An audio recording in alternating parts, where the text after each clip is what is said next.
Hey, so look, my dog here went on a little hit and run. In the first couple seconds of this video, I seen somebody off a bike in the corner, right? Also, they got the paramedics here doing CPR on him, so it's not looking too good for Buddy. Let's get straight into this video, man. He is breathing, labor, but breathing, unconscious, unresponsive. Okay. All right. He is getting That don't sound good at all. Where they going though? Up this hill? Where they going? a little combative at times. So I got. We didn't want to remove anything until y'all got here.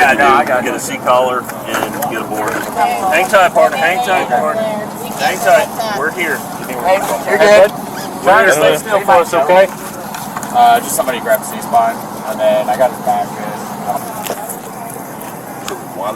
Yeah, because they're going to need all of his information. Not in his pocket. Oh, he hit somebody on the electric bike. That's fucked up that he ain't go check on, bro. Like a hit and run when you hit somebody on a bike, not even in a car, cuz you cold hearted for sure. No, not that I can feel.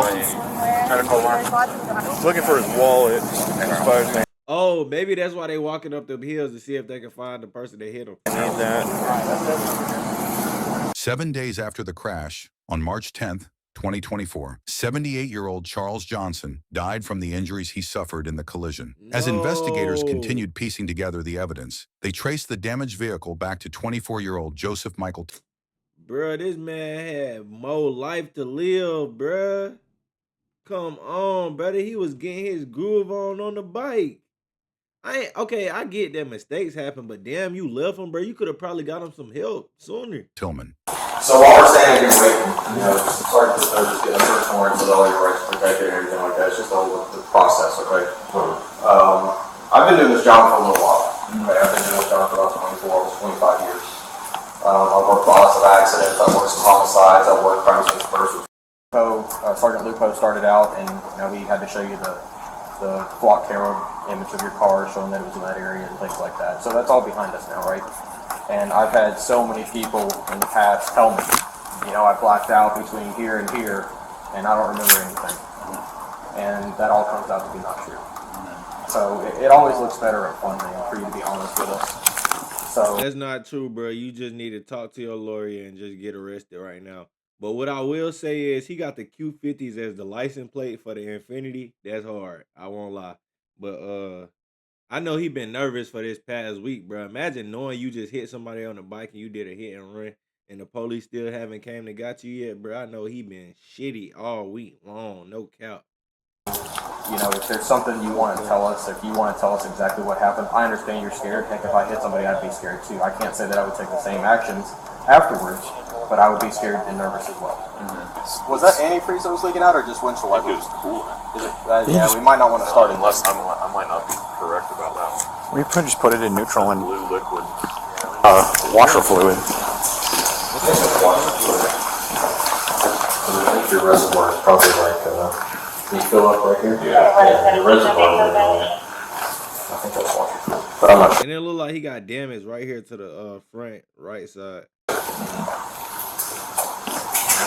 Would you mind talking with us for a couple seconds? I have a couple questions for you. Sure. About after the wreck when the boys got home and stuff, because I know they came and talked to you. Yeah. Would you mind talking to us for a second? I don't mind. I mean, Ooh, Pops, you knew about this, but charges may be pursued. we have an attorney, but I know that Paul Gunani is representing he is. Joseph. I get that, but like I said, I know they came home and they had a conversation with you, and I just want to know That kind of was about that bullshit. conversation that happened when they got home and what was said, what y'all talked about, and Yeah, I mean, basically, they came home. Joey said that they had left lunch and were headed up to He get talking gas. I think they had gone and he had picked up some money. He had worked for a guy, and he said that that he hit a curb okay, and kind of damaged his car. right. He lying, but he's saying too much. He just need to let the attorney do all the talking. And came home and showed me the damage, and What did y'all do after they got home? just just hung out here. Y'all didn't go back out or anything like that? Okay. Emily's your daughter, correct? Emily. Yeah. Emily, she was the one that I met that day when I was Yeah, with yeah, Joseph. yeah. Okay. She drives that RAV4. That's Okay. correct. You have a white Audi as well, do you not? I do. Okay. Who typically drives that? Me. You? Okay. Because I know that Audi was out towards the crash scene after the wreck, and I'm trying to figure out why that is. I don't know. I might have gone up to Hopgood or Stop something. talking, bro, because he gonna catch you up in your lies. I umpire baseball at Hopgood. Was there a game going on that day? Huh? Was there a game going on that day? I didn't have a game that day, but Who all was with you when you did that? Do you remember? I don't. Okay. You said you were chilling though. Was I had Remington? actually just woken up from a nap. I was watching golf and laying on the couch when they came home. So. Okay. So Remington and Joseph were here after that. I know Remington's truck wasn't here. How did Remington get back to? Who delivered him, I guess, back to wherever he needed to go? I don't. Probably Dad and that Audi. Probably Dad.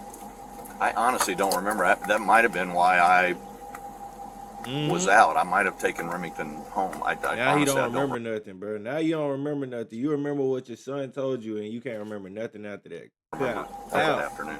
Okay.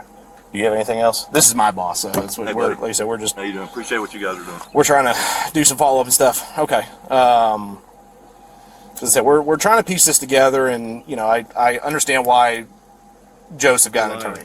Sure.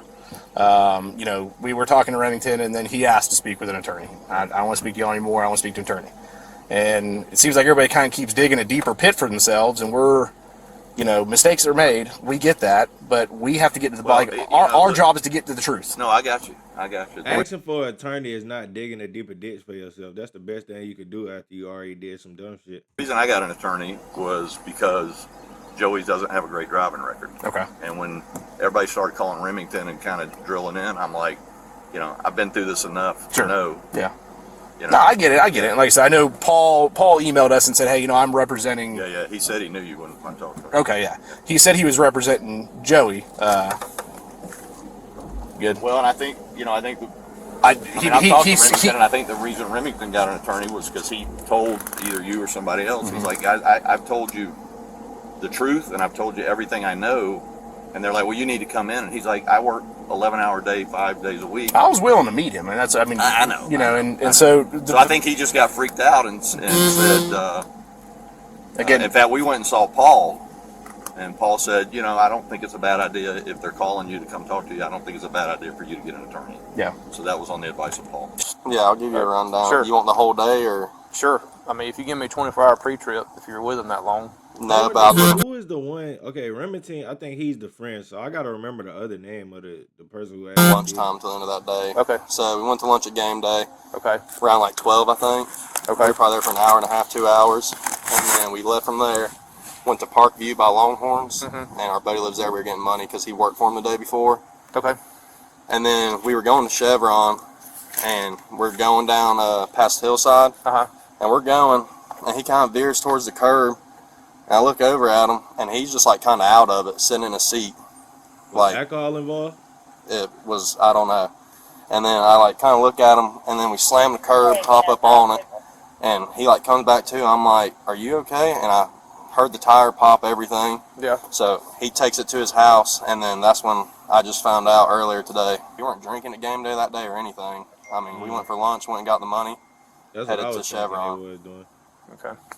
And when I tell you he was out, like I looked over, and his head's between the headrest and the door, just out. So then, Damn, is you his buddy or are you with the cops or something? I don't know. when he hit the curb or whatever he did, then did he come to or what He happened? hit the curb, because I was kind of looking at him, then we hit the curb, and I look up, and then he like kind of comes back to and like slowly gets us off the sidewalk, Yeah. and then we heard the tire. So, and he lives in Wellesley, so he went through that little side neighborhood. Was it Summer Chase or something right there, across from Hopgood? Yep. Where they all connect, and he went through there. And Or took was to it that- Rose Creek Lane? It might be Rose Creek. I don't know, but it's the one across from Hopgood. Yeah. And he went through there and went to his house. But I mean, Okay. he was out when he hopped the sidewalk and everything. Well, I looked over out the window. I saw him kind of getting close to the curb, which, I mean, I trust him driving. I've been in a bad wreck at work. I'm worried about who drives me, and I trust him driving me. But but he starts getting close, like rubbing the curb a little bit. And then I look over and he was out, and I feel us hit the curb, and then I look up and he like comes back to and just yanks it off the sidewalk. Okay. Did you see him hit anybody? No, because I was looking at him. I was like kind of nodding him, and then I felt us hit the curb. Right. And then I look up and I see the guardrail, and then he comes to and starts pulling it off the sidewalk. He lying for him. This is going on too much. I wouldn't lie for him, bro. If anything, I just wouldn't say nothing, bro. Ain't no way I'm finna lie in this type of situation. And I think I told you that the other day that this thing was spiraling out of control. That night I lived there, I was like, I'm done with this. Yeah. And then the deeper we get into it, the more evidence we find, it's getting crazy. So I'm happy you decided to come talk to us. He's like, let's go get lunch before. So I met him at game day between 12 and 12:30. What's the suspect? We sat there from probably 12:30 to 2:30. In that time, I think I had 2 Michelob Ultras, 2 Vegas bombs. I thought he said they didn't drink. Their story's not matching up. Off the rip. Let's do it. I believe that he had 2 Tito Sprites. There, I had 1 beer, and Joey had a beer. Is this Remington? How long were you on Joe's? Sorry, Chris's. I'd say 30, 35 minutes. Okay. When we left Chris's, we go up to Town Lake. I think we turned around in Town Lake and we're going to Chevron. Well, continue. I'm sorry. Okay. So we were going down the parkway, and that's when we go past Rose Creek, and we're coming down the hill towards the accident.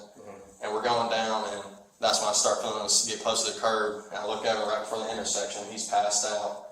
So I look up, Oh, this on is the other intersection, boy. I can see the bicycle, but it was so fast I look back at Joey, shaking him, and that's when he hit the guy. I kept shaking him, and he came back to, and he's like, what just happened? I was like, you hit somebody. I was like, turn around, and he's like, I'm not turning around, my life's over.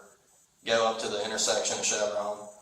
Damn, Turns it's right, 3 different stories. Goes down past the back entrance of Hobgood and turns left in that first neighborhood. I think that's where he turned around, heads back to Chevron. All right, so bro, if he acknowledged that he hit somebody, why is the person who just spoke before him acting like they don't know that somebody was right there? Like, nigga, he said something, bro. I don't know, bro. And it sound like they made up the game plan that they was gonna say, oh, he was passed out. That's why he like they gonna try to use that as the excuse for why he did what he did. But I don't know why they stories is different if they had all this time to have the same game plan. Turns left and goes in the back entrance to Wellesley and goes to his dad's house.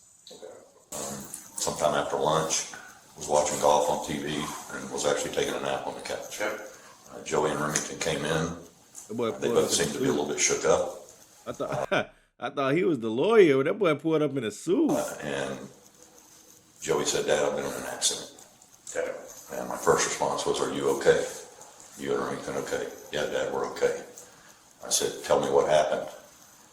He and Remington told me the exact same story. That I didn't know where they had been previously. I didn't know anything about going to game day, or I didn't know. Yeah, who is Chris? Because the other dude just said we was at Chris's, but dude before that said game day. They stories is too old. That they were coming down Town Lake Parkway, that Joey got lightheaded for a minute, that they were playing the music. I remember him saying they were playing the music really loud, and that they hit the curb. And Remington indicated to me that they had hit the curb, and that he had looked over at Joey and was kind of like trying to get, like, hey Joey, what the hell, kind of thing. And that they, that Joey got control back of the car, and that they went on and they came to the house. And that was the story that they told her.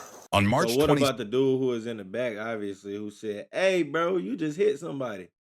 Why y'all not bringing that up, bro? 2nd, 2024, 24-year-old Joseph Michael Tillman turned himself in and was taken into custody. He was charged with first-degree vehicular homicide, DUI involving multiple substances, felony hit and run resulting in death, reckless driving, tampering with evidence, and making false statements to police. Joseph Tillman pleaded guilty and was jailed for 20 years. At his sentencing, Regina hugged him as he cried, telling him she forgives him for his crimes. Even the judge admitted. In August 2025... Who is this? The mom? The daughter? Joseph Michael Tillman was sentenced to 20 years. I'm talking about the mom. This can't be. With 3 years to be served in custody, followed by probation and a court-ordered rehabilitation program. Oh, shit. How y'all feel about that? I don't know about 3 years to be served in custody, bro. Like at the end of the day, the man lost his life, bro. We gotta take that into consideration. All right, that's one. And then you left. We gotta take that into consideration. You was under the influence. We gotta take that into consideration. And you lied to the police. Come on, we gotta account for all those things, bro. I don't know if 3 years is enough, bro. 3 years, that's not nothing. That's nothing. I think he at least need like 10, bro. At least like 10, bro. Cause I don't think like he deserved to spend forever in prison, but like, bro, you gotta have some type of consequences, cuz. Lying bastards, the father, the son, and the friend. No cap. So he only got 3 years and 17 years of probation. That is disgusting. That's crazy, bro. And he probably won't violate probation. He probably not a bad person, but 3 years not enough, bro. That's not enough if I lost my grandfather or my dad, bro. Such an injustice for that man who lost his life because of intoxicated, lying, irresponsible.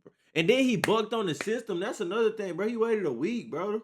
Come on, bro. That's not right, bro. That ain't it right there. I ain't smelling that, bro. They ain't do that man right.